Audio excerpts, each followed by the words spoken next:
Chú sẽ đây ơn thưa anh không? Làm con chị.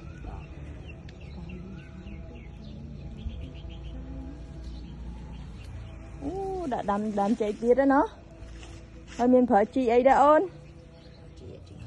Ồ phải chị đã chẳng hát đó con nó. Ồ đám nữa. Ui đam thôi. Đi từ món nữa.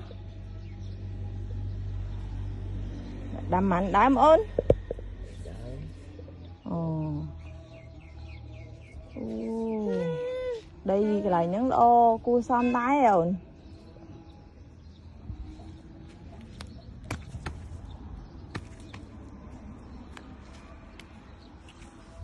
Ồ này cái mình biết nó.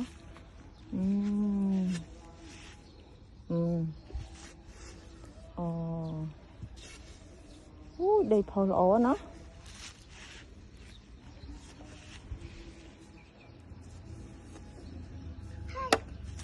Ồ đặt làm này nè. Mình tơi thế ấy nước mình tơi. Con tên là đang chạy. Chị mất đang chạy vậy.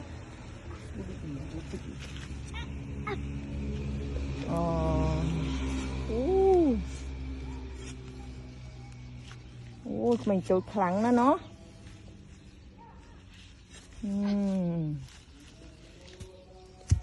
Cái đầm miệt mấy ớn.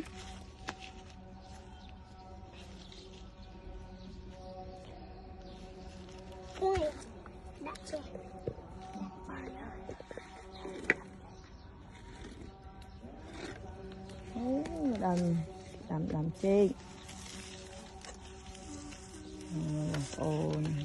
Biết đầm chi.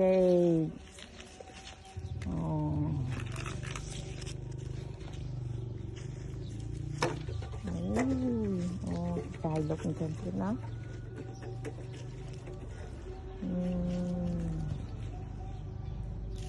Đầm anh ấy hay chơi ấy ơn.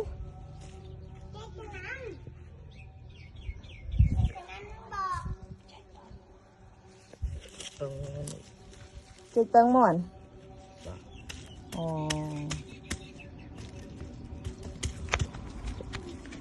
Anh này hay chơi tân món đó.